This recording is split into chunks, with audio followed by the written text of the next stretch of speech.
For me, there's a simple rule in politics. Never, ever be surprised by what happens in politics. The face of truth is open. The eyes of truth are bright. The lips of truth are ever closed. The head of truth is upright. The breast of truth stands forward. The gaze of truth is straight. Truth has neither fear nor doubt.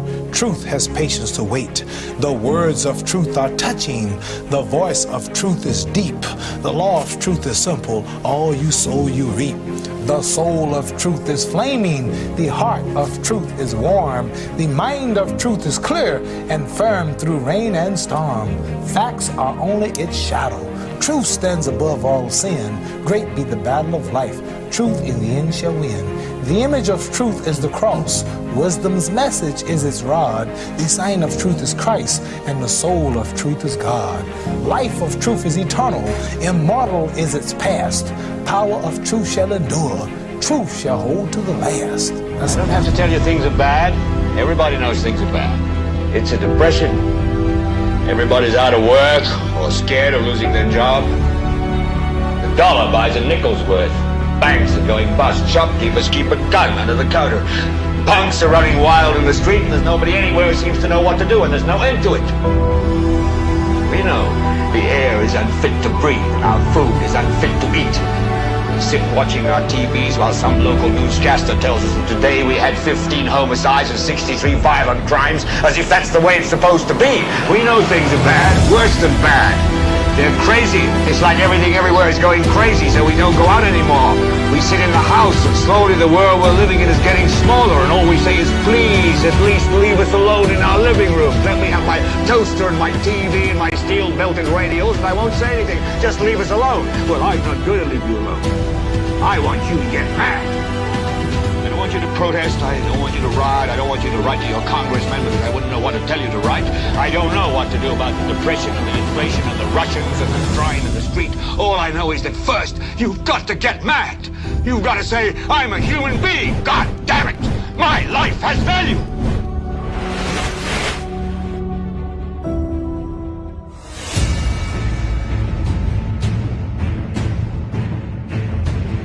Seeking to earn the people's trust, and all indications are he will seek to deliver to the people so that he will get the nod of approval. I'm talking about the new Prime Minister of the UK, and that is Rishi Sunak. 3 Prime Ministers in the space of 7 weeks. Hello everyone, welcome to the Tuesday edition of NewsSpin right here on Power 97.9 FM. We are also on YouTube as well as the NewsSpin Facebook page. Don't forget we have our new feature in that we have a NewsSpin chatroom reporter, and she will be from time to time tell us what is in the chatroom because so much normally happens there. I'm not in a position at all times to multitask and to look at things in terms of the nitty-gritty, in terms of every comment that is made, in terms of every spat that takes place, every feud, and it just a little bit too much, overwhelming. So you'll be hearing from Kimani Thomas during the course of our program. By the way, she is the presenter of the Lunchtime News right here on Power 97.9, and that's at noon. And of course, we have the NewsSpin News of the Day. We have That's a Fact, and a whole lot more, including some surprises. You'll be able to call at 452-2979, 452-2979, along with your WhatsApp calls and messages at 716-2026, 716-2026. Our NewsSpin Facebook question of the day. Always a source of controversy. And there is one public sector official, without identifying, I'm sure he's taking note, he's watching and he's smiling. He takes a deep interest in the question, and today he was actually the first individual to provide us with a response. So I'll be going through some of those comments in just a moment, so just bear with me. So, what is the NewsSpin question of the day? Why are we in this Privileges Committee hearing predicament? Why are we in this Privileges Committee hearing predicament? Many of you would have thought it was a foregone conclusion that when the Speaker said that the hearing will commence on the 20th of October, and then you have a second hearing 5 days later on the 25th, in that matter between the leader of the parliamentary opposition and the MP for Castries South, the MP for Castries Central respectively, that the two hearings would have taken place, no controversy, and again, it was scheduled to take place behind the scenes. But since then, the former Prime Minister and leader of the parliamentary opposition decided to seek the services of his attorneys. Now, not all of us can do that. People will take certain actions against some of us, and we find ourselves in a quandary. What to do? You might go to the Gade. You might decide to go and cry to a relative or a friend, or you might turn to Jesus or to God. But that does not, in the scheme of things, really address the situation that is confronting you right here in our communities, in our society in St. Lucia. So, Alan Shanstey can afford it. He turned to his attorneys, and they filed an injunction. Before you know it, the Speaker decided to take a different course of action, and he convened a press conference yesterday. So we'll be hearing from the Speaker in detail. In the meantime, once again, our NewsSpin Facebook question of the day: why are we in this Privileges Committee hearing predicament? So, I mean, for me, we are indeed in a predicament, but we'll be getting an explanation from the Speaker of the House of Assembly, and we also be getting a reaction from the leader of the parliamentary opposition, Mr. Alan Shanstey. So let me go through some of those comments. There's a spat taking place there between two individuals. I think it's Minerva Ward and one Peter Alexander. Timothy Poleon asked a question, but as he under everybody's answers like a damn mush kaka, whatever that is, I don't know. Another person says that that's Peter Alexander saying, now, Tim, I hope today that you don't cherry pick the comments you read on here. I will make the time to listen today. So Peter Alexander is listening. Another person says, why the Speaker of the House need approval from the House to go public with chassis cases? We the people say, go public. Another person responding to the question, because evidently not just the Speaker but the leader of the St. Lucia Labour Party and the team have demonstrated that they are incompetent, tin-head, and self-obsessed. Another person says, because of, okay, not read that one. Another person says, because if you do not take an interest in the affairs of your government, then you are doomed to live under the rules or the rule of fools. Some more of your reactions. Tim, appears to be vindication among some politicians. What a dangerous political game. Another person comments, because one of the penalties for refusing to participate in politics is that you end up being governed by your inferiors. And another person comments and says, because people in the Honorable House don't behave honorably, fully cognizant that the herd will follow their cue. Another comment there. Tim, because the GJ left Tim, because the GJ left the Speaker at the bar. Another comment. This is just revenge on one man. 4 years is not 40 years. And let's see, another person says there, vengeance, share hate and jealousy for the former Prime Minister. The SLP does not have anything to show for the time in office so far, so they are hoping their supporters are gullible enough to think they are working for them. Let me see if I could go through at least two more of your comments. Somebody says that some people act surprised at what is happening. The history of the SLP has been one of calling for people to fight, hate, make enemies of anyone who doesn't agree with them. They do not have anything of substance to put into place to help move the island forward. Alan Shanstey has shown that he understands where the world is and where it's headed. And he has the vision and ability to put St. Lucia on a better path to true development. If he's allowed to succeed, the SLP will be out of office for a long time, say 15 or more years. That scares them. They will use everything in their arsenal to try to get rid of him. The Prime Minister asked to protect the victory, and they will do that by any means necessary. If Chastain gets back in their brand, SLP will be in serious trouble. That is why they will do everything to destroy him. God forbid they succeed. Again, an exchange between Minerva Ward and Peter Alexander. Where is the intelligent discourse from you? And how did I go low? By showing you having a childish tantrum? LMAO. And I think he continues there. I can't wait for you to call NewsSpin today for the listeners to straighten you out. Okay, I think that is coming from Minerva Ward, aimed at Peter Alexander. Let's see if we get a comment from Peter Alexander. Okay, I don't think I'm getting any comment from him there. All right, so that will do it as far as our NewsSpin Facebook question of the day. Why are we in this Privileges Committee hearing predicament? And what are you saying in the chat room as we welcome on camera Kimani Thomas? What are some of the comments that you can go through? Some of them that make sense, some of them that are nonsensical, some of them that are entertaining. What say you? We have some funny ones. Everyone seems to be commenting on our Creole D decorations, asking you why are you hanging your boxes? Oh. those are huge boxes, eh? Yeah, they also come.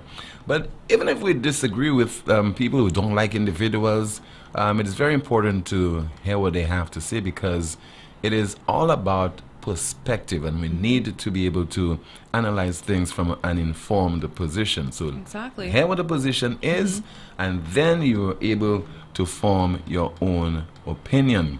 So somebody in the chat room said, we don't want to hear from the speaker. If you were to say to me, I don't love this, I don't love that, that is exactly what I will feed to you. So let us hear now from the Speaker of the House of Assembly. He convened a press conference yesterday in the Parliament building, and let's just listen to part of that press conference.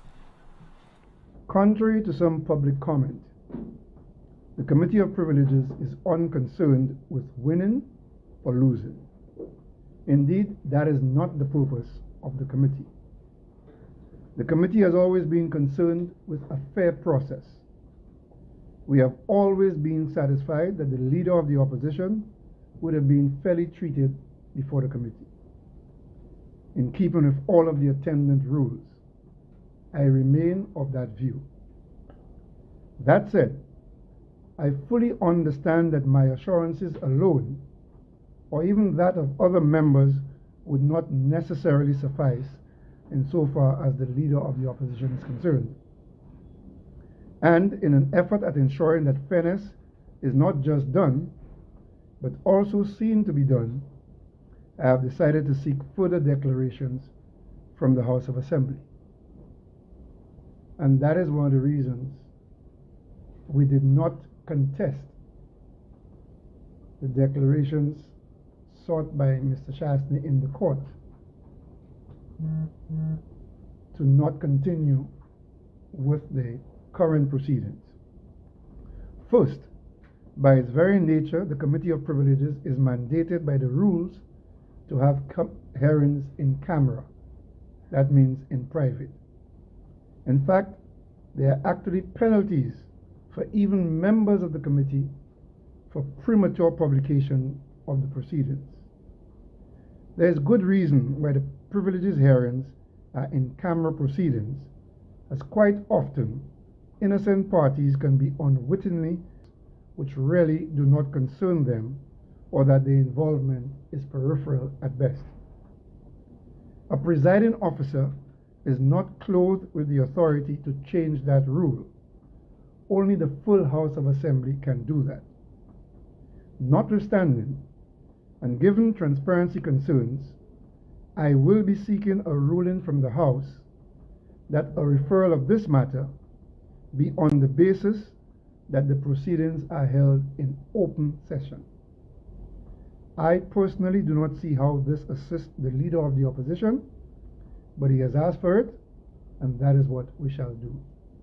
So when the matter is referred by the House, if it does refer it, the proceedings will be held in open session.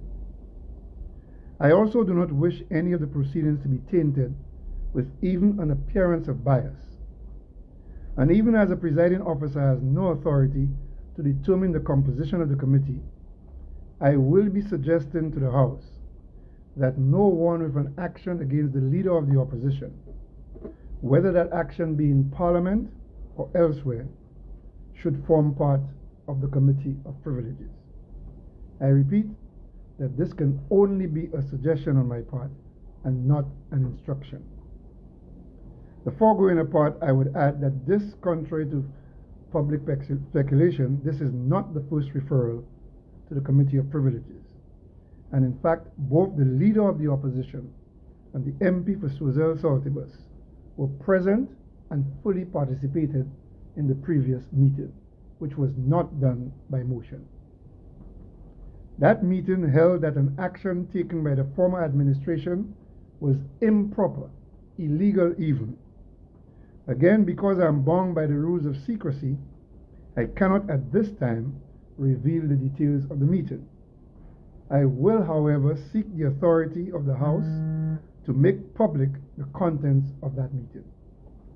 What I can tell you is that as a result of the former administration's doing, an affected individual has advised his solicitors to file an action against the current Attorney General for redress. The MPs for Castries Central and Castries South have this morning indicated that they both will be bringing their motion to the House at a sitting scheduled for Tuesday, the 1st of November 2022. That's next week, Tuesday. So a matter which should have been dealt with privately tomorrow is going to be dealt with publicly on Tuesday. As I said before, I do not understand how that assists the leader of the opposition, but this is what he requested to be heard, and that the leader of the opposition be asked to account for the words that he uttered in the House, that they are prepared to give him every concession that he wishes for in order for the matter to proceed. So that is why they have agreed to step aside from the Privileges Committee and nominate new individuals. As I said, it's just a suggestion, I can't force them. So with these few words, I'll take any questions that you have. Okay, so what went to the court today? Did the court decide on Mr. Chasney losing the judgment, or did he get? The leader of the opposition sought this morning to have an injunction against the Speaker of the House from having tomorrow's sitting. In advance of today's sitting, because we only got served at 2:30 p.m. yesterday. That's when we got served. And we spoke with our attorneys at 8:30 p.m. In respect of Foster's, because they were not on island, that would have been at 2 a.m. where they were. And the legal instructions that I received was to discontinue tomorrow's proceedings, and the members will file the motion as requested by the leader of the opposition on Tuesday. So as you can see, at most there will be a delay of 2 weeks, at most. The opposition seems to believe that it's a victory to them. What do you say to that? What, as I began by telling you, that the committee has never been concerned about winning or losing, but getting to do its work fairly and in keeping the rules. Speaking of keeping the rules, when we got these referrals, or a referral to the Privileges Committee, Trinidad and Tobago and Barbados are the two jurisdictions in the Caribbean where the most referral constitutions are similar to ours in every regard. And they advise that the proper procedure would be, rather than have a motion which would, as I said earlier, expose the litigants to public hearings on matters of privileges, that they have all